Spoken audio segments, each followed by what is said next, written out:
నిష్ణాతులు మనతో ఉన్నారు. వారిని పరిచయం చేసుకున్న తర్వాత మనం చర్చలోకి పెడదాం.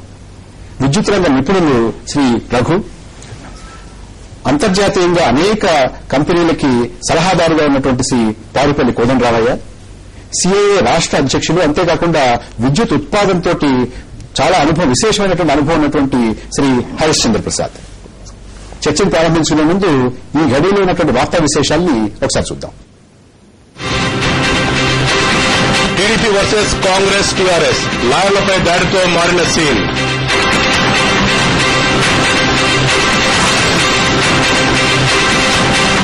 రెచ్చిపోయిన తెలంగాణ లాయర్లు, టీడీపీ జిల్లా ఆఫీసుల్లో విధ్వంసం.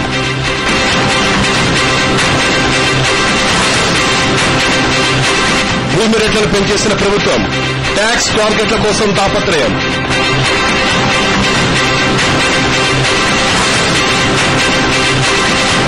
ఆస్తి పన్ను కట్టని బడాబాబులు, జూబ్లీహిల్స్ బకాయిలే 70 కోట్లు.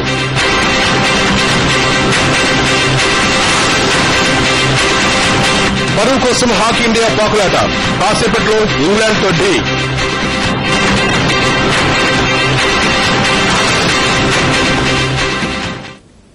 రాష్ట్రంలో విద్యుత్ పరిస్థితి చాలా క్లిష్టంగా ఉంది. పట్టణాలు, పల్లెలు, వ్యవసాయం, పరిశ్రమలు, కార్యాలయాలు, ఇళ్లు, ఆసుపత్రుల్లో రోగులు, పరీక్షలకు సిద్దమవుతున్నటువంటి విద్యార్థులు, అన్ని రంగాలు, అన్ని కోవలకు చెందినటువంటి ప్రజలు చాలా ఇబ్బందులు ఎదుర్కొంటున్నారు. ఇందులో ఎంత అధికారికమైనటువంటి కోత, ఎంత అనధికారిక కోత అనేది అంతుపట్టడం లేదు.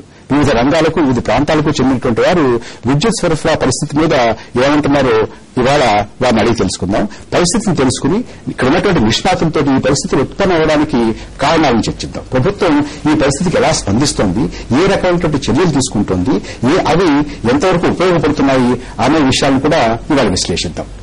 ఈ పరిస్థితులను అధిగమించడానికి మార్గాలను అన్వేషించడానికి కూడా ఇవాళ మనం ప్రయత్నం చేద్దాం.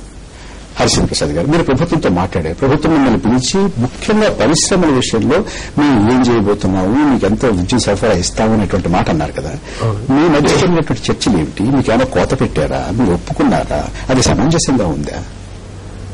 అంటే జరిగింది ఏంటంటే అండి, మొన్న మా ఇండస్ట్రియల్ అసోసియేషన్స్ అన్నిటిని పిలిచి ట్రాన్స్కో సిఎండి గారు, ట్రాన్స్కో సీనియర్ అఫీషియల్స్, అలాగే డిస్కామ్ అఫీషియల్స్ అందరూ కలిసి చెప్పింది ఏంటంటే, కింద సంవత్సరం మీద దరిదాపు 10% ఇంక్రీజ్ ఉంది డిమాండ్, పీక్ డిమాండ్.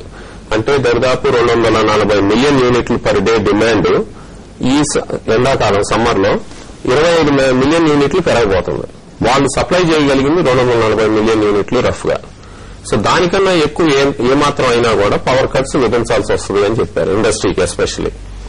అయితే ఇప్పుడు జరుగుతుంది ఏంటంటే 25 మిలియన్ యూనిట్లు అంటే రఫ్ గా ఒక 1000 మెగావాట్లు డిఫిసిట్ వచ్చింది. దీనికి వాళ్ళు యాంటిసిపేట్ చేయలేదు. ఇది మొన్న గ్యాస్ వచ్చిన దగ్గర నుంచి మనకి పవర్ కట్స్ ఉంటాయని యాంటిసిపేట్ చేయలే ఏపీ ట్రాన్స్కో గానీ, డిస్కామ్ ఆఫీషియల్స్ గానీ. ఎందుకు అంటే మరి ఈ డిఫిసిట్ ఎందుకు వచ్చింది ఇప్పుడంటే, వీటీపీఎస్ లో ప్రాబ్లం ఉండటం, ఒక ప్రైవేట్ కంపెనీ 450 మెగావాట్లు గ్యాస్ బేస్డ్ కంపెనీ, అది did not take off. Some technical turbine లోనో జనరేటర్ టెక్నికల్ ప్రాబ్లం వచ్చి so they could not take off. ఇలా రఫ్ గా వేసుకుంటే దాదాపు 700 మెగావాట్ల దాకా ఈ అన్ప్రెసిడెంటెడ్ గా ఇట్లా జరిగింది. కాబట్టి దీని మూలాన డిఫిసిట్. ఇది కాక డిమాండ్ గణనీయంగా పెరుగుతుంది కాబట్టి డిఫిసిట్. ఇదన్నీ ఏదైనా వేసుకుని ఒక 1000 మెగావాట్ల డిఫిసిట్ ఉంది అని చెప్తున్నారండి. సో జరిగింది ఏంటంటే, ఇట్లా డిఫిసిట్ ఉంటుంది అని అనుకుని ఉంటే ఒక టారిఫ్ పాలసీ ప్రకారం ఇది ప్రభుత్వం చెప్తున్నటువంటిది. వాళ్ళకున్నటువంటి కష్టసుఖాలు చెప్పారు, వాళ్ళకున్నటువంటి ఇబ్బందులు చెప్పారు. అయితే మీకు వారు ఒక ప్రతిపాదన ఇచ్చారు, మేము ఇంత కట్ చేస్తాం, ఇంత కట్ చేస్తాం, ఈ వారంలో ఒక రోజు చేస్తాం అని ఒక చర్చ జరుగుతారు కదా. దాని సారాంశం ఏంటి? అంటే ఏం లేదండి, 70% పవర్ ఇవ్వగలుగుతాం మీ డిమాండ్ కి, 30% కట్ అవుతుంది అని అన్నారు. అది కూడా ఎలా చేస్తామంటున్నారంటే, దాదాపు కంటిన్యూస్ గా 2 రోజులు మీకు కింద సంవత్సరం చేసినట్టే కంటిన్యూస్ గా 2 రోజులు మీకు పవర్ తీసేస్తాం వారు అంటున్నారు. మీకు దాన్ని అడ్జస్ట్ చేసుకుంటారా అంటే, మేమన్నది ఏంటంటే, మాకు కట్ చేస్తే మీకు 2 డిసడ్వాంటేజెస్. ఒకటి, ఇండస్ట్రీ రన్ అవటం మూలాన వచ్చే రెవెన్యూస్ తగ్గుతాయి, ఎక్సైజ్ డ్యూటీలు, సేల్స్ ట్యాక్స్లు, ఇవన్నీ ఇండైరెక్ట్ ట్యాక్స్లు. ఇది కాక ఎంప్లాయ్మెంట్ ఇష్యూస్ వస్తాయి, లేబర్ ఇష్యూస్ వస్తాయి. ఎందుకంటే ఆల్రెడీ 3 నెలల నుంచి మేము కష్టపడుతున్నాం ఈ యాజిటేషన్స్ మూలాన.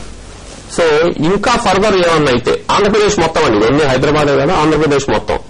సో ఇంకా తట్టుకునే పరిస్థితిలో ఇండస్ట్రీ లేదు. ఆంధ్రప్రదేశ్ ఇండస్ట్రీ ఈ మాట మీరు ప్రభుత్వానికి ఖచ్చితంగా చెప్పారు. చాలా క్లియర్ గా చెప్పారు. ప్రభుత్వం కూడా వాళ్ళకు ఉన్నటువంటి ఇబ్బందులు మీకు చెప్పారు.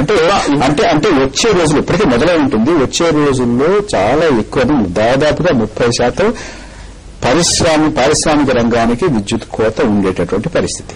ఇవాళ సదరన్ రీజియన్ కౌన్సిల్ మీటింగ్ అయిందండి, సిఐఐది. All captains of south were there. దాంట్లో కూడా సీఎం గారు వచ్చారు, మమ్మల్ని అడ్రస్ చేశారు. ప్రతి ఒక్కళ్ళు అడిగిన క్వశ్చన్ వల్ల పవర్ కట్ ఉంటే మేము ఫర్దర్ ఇంకా చేయలేము, ఇండస్ట్రీ రన్ చేయలేము అని చెప్పి క్లారిటీ ఇచ్చేశారండి. ఇది పరిశ్రమలకు సంబంధించినటువంటిది. మనం ఒకసారి గ్రామాల్లోనూ పట్టణాల్లోనూ ముఖ్యంగా ఉపయోగానికి వినియోగించేటటువంటి విద్యుత్ దాని సరఫరా ఎలా ఉందో మన ప్రతినిధి విశాఖపట్నంలో ప్రదీప్ ఒక ఇంట్లో సిద్ధంగా ఉన్నారు మనతో మాట్లాడి నాకు ఉన్నటువంటి పరిస్థితి చెప్పడానికి. ప్రదీప్,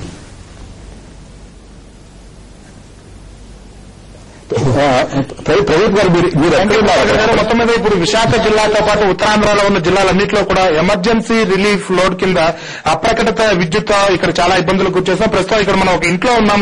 చాలా మంది స్టూడెంట్స్ ఎల్లుండి నుంచి ఎగ్జామ్స్ కు ప్రిపేర్ అవుతూ ఉన్నారు. వాళ్ళతో మాట్లాడే ప్రయత్నం చేద్దాం. ఇక్కడ చెప్పండి, ఏ విధంగా ఇబ్బందులు ఎదుర్కొంటున్నారు మీరు? నమస్తే అండి. ఇక్కడ మా ఈ సింహాచలం ప్రాంతంలో డైలీ 6 గంటల పాటు విద్యుత్ కొరత లభిస్తోంది. కానీ ఎమర్జెన్సీ లోడ్ కింద ఉన్నదంతా అటు అటవీ ప్రాంతాలకే అవి పోతున్నాయని నాకు తెలుసు. కానీ అది ఎంతవరకు నిజం అన్నది ప్రభుత్వానికి తెలియాలి. ఇక్కడ ఎల్లుండి నుంచి ఎగ్జామ్స్ ఉన్నాయి కదా, మీరు ఏ విధంగా ఇబ్బందులు ఎదుర్కొంటున్నారు ఇట్లా కరెంటు తీసేస్తే? ఇక్కడ చాలా ఇబ్బందులు ఉన్నాయండి. మాకు కూడా కాలేజీలకు వెళ్తున్నాం, కానీ అక్కడ వాటర్ ప్రాబ్లమ్స్ అని, ఇంటికి వస్తే కూడా ఇక్కడ ఎవరైనా కాలేజీలోనే కాదు ఇంట్లోనే మాక్సిమం టైం గడుపుతారు చదువుకోవడానికి. కానీ ఇక్కడ కూడా మాకు సౌకర్యం లేదు.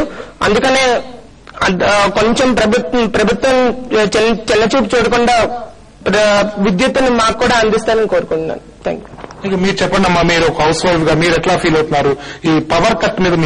మీ ఇక్కడున్న ప్రాబ్లమ్స్? సార్, ఈ పిల్లలు చాలా ఇబ్బందులు ఫేస్ అవుతున్నారండి. మేము ఇంట్లో పవర్ కట్ వలన ఏ టైంలో తీస్తారో తెలియట్లేదు.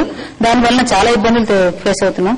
ఇక్కడంతా కూడా వెల్స్ కూడా లేవండి. అన్ని బోర్వెల్స్ వలన వాటర్ ప్రాబ్లం కూడా చాలా ఫేస్ అవుతుందండి. అంటే కరెంట్ ఉండడం వల్ల ఎప్పుడు ఏ టైంలో ఉంటుందో ఏ టైంలో పోతుందో తెలియట్లేదు. ప్లస్ మెయిన్ ప్రాబ్లం పిల్లలు చాలా ఇబ్బందులు ఫేస్ అవుతున్నారండి. ఇక్కడ వాళ్ళ స్టడీస్ దెబ్బతింటున్నాయి. సంవత్సరం అంతా కష్టపడి ఈ నెలలో మాకు చాలా ఇబ్బందులు అయిపోతున్నాయండి. కరెక్ట్ గవర్నమెంట్ కొంచెం ఆలోచించి at least evening hours 6 to morning 6 వరకు కూడా తీయకుండా ప్రయత్నం చేసినట్లయితే మాకు చాలా ఆనందంగా ఉంటుంది. మీరు చెప్పండి. మాకు ఒక టైం అంటూ ఉండట్లేదండి కరెంట్ పోవడానికి. ఎప్పుడు పోతుందో మాకు తెలియట్లేదు. కానీ మేము ప్రిపేర్డ్ గా ఉందాము అంటే టైం అంటూ తెలియట్లేదు మాకు. దాని గురించి మాకు అసలు అనౌన్స్మెంట్ కూడా జరగట్లేదు. మా పిల్లలకి ఏంటంటే కరెంట్ పోవడం వల్ల వాళ్ళు కాలేజీ నుంచి వచ్చిన తర్వాత రాత్రిపూట చదువుకుందాం అంటే కరెంట్ ఉండట్లేదండి. మరి కరెంట్ ఎప్పుడు పోతుందో తెలియదు, ఎప్పుడు వస్తుందో తెలియదు. వీళ్ళేమో అలసిపోయి వస్తున్నారు. అర్ధరాత్రి ఎప్పుడో కరెంట్ వస్తుంది. అప్పుడు వాళ్ళు చదువుకునే టైం కూడా వాళ్ళకి లేదు. మెయిన్ ఏంటంటే వాళ్ళు చాలా సఫర్ అవుతున్నారండి. వాళ్ళ కెరీర్ మొత్తం ఈ కరెంట్ పోవడం వల్ల చాలా లాస్ అవుతున్నారండి. మేము ఇప్పటివరకు ప్రిపేర్ చేయించిందంతా ఈ కరెంట్ పోవడం వల్ల పోతుంది. మా పిల్లలు చాలా నష్టపోతున్నారు. సో కరెంట్ లేకపోతే కనుక బతకడం అనేది కష్టం అనే పరిస్థితి అయిపోయిందండి. ఈ పిల్లల చదువు మెయిన్ నష్టపోతుంది. మేము కూడా హౌస్ వైఫ్, నేను బయట ప్రాక్టీస్ చేస్తూ ఉంటాను. నేను అడ్వకేట్ గా ప్రాక్టీస్ చేస్తున్నాను. ఒక టైం అంటూ ఉండట్లేదండి. గబగబా కోర్టుకు వెళ్లాలంటే కరెంట్ పోతుంది. మెయిన్ వాటర్ ఫెసిలిటీ మాకు లేదు. ఈ వాటర్ వల్ల ఏంటంటే మేము బోర్వెల్ మీద ఆధారపడినాము. మాకు మున్సిపల్ వాటర్ అది లేదండి. సో ఈ కరెంట్ ఎప్పుడు పోతుందో తెలియదు, ఎప్పుడు మా అందరినీ నీళ్లు అడుక్కోవాల్సిన పరిస్థితి వస్తుందండి. మీరు ఇస్తారా అని కరెంట్ పోవడం వల్ల చాలా మంది నష్టపోతున్నామండి. అలాగే ఇక్కడ మరికొంతమంది విద్యార్థులు మనతో ఉన్నారు. మీరు చెప్పండి, ఏ విధంగా ఇబ్బందులు ఎదుర్కొంటున్నారు? నేను మెడికల్ కి ప్రిపేర్ అవుతున్నాను సార్. నాకు కనీసం 12 hours అన్నా చదవాలి రోజుకి. కానీ కరెంట్ కోత వల్ల అసలు క్యాండిల్ పెట్టుకుని ఎంతసేపు చదువుతామండి. మేము కూడా క్యాండిల్ పెట్టుకుని చదివిన హెడ్ ఏక్స్ చాలా ప్రాబ్లమ్స్ వస్తున్నాయి. సో కొంచెం ఆలోచించాలి అనుకుంటున్నాను. మీరు చెప్పండి, మీరు ఏ విధంగా ఇబ్బందులు? కరెంట్ లేక పిల్లలందరూ చాలా ఇబ్బంది పడుతున్నారు. ఏ టైంలో చదువుతున్నా లేదు. ఛార్జింగ్ లైట్ పెరగానే కరెంట్ ఉండట్లేదు. ఆ ఛార్జింగ్ లైట్ లేకపోవడం ఇబ్బంది పడుతున్నారు. కొవ్వొత్తులు పెట్టి చదువుతున్నారు. దానివల్ల ఇంత చదివింది పడి 2 నెలల్లో ఇబ్బంది పడి వాళ్ళు ర్యాంకు రాలేక చదువులేక ఇదైపోతున్నారు. ఇది ప్రభాకర్ గారు మొత్తం మీద ఇక్కడ ఉన్నటువంటి పరిస్థితి. చాలా మంది చాలా రకాలుగా ఇబ్బందులు పడుతున్నారు. అటు హౌస్ వైఫ్స్ కానీ ప్రత్యేకించి స్టూడెంట్స్ విషయానికి వస్తే ఎల్లుండి నుంచి ఇంటర్ ఎగ్జామ్స్ ఉన్నాయి. అయితే ఇక్కడ పవర్ కట్ అనేది చాలా తీవ్ర ఇబ్బందులకు వీరిని ఇక్కడ గురి చేస్తుంది. ప్రభాకర్ గారు, ప్రదీప్, వాస్తవ పరిస్థితులు, ఇళ్లలో ఉన్నటువంటి పరిస్థితులు మాకు తెలియజేసినందుకు ధన్యవాదాలు. రఘు గారు, పరిస్థితి చూస్తున్నారు కదా, పిల్లలకి, గృహిణులకి నీళ్లు తోడుకోవడానికి కూడా ఇబ్బంది పడిపోతున్నారు, చదువుకోవడానికి ఇబ్బంది పడిపోతున్నారు. అందులో అంతకన్నా ముఖ్యమైనది ఏంటంటే ఎప్పుడు వస్తుందో తెలియదు, ఎప్పుడు పోతుందో తెలియదు అంటున్నారు, ఎన్ని గంటలు ఉంటుందో తెలియదు అంటున్నారు. ఇంత ఇబ్బంది పడిపోతున్నారు రాష్ట్రంలో.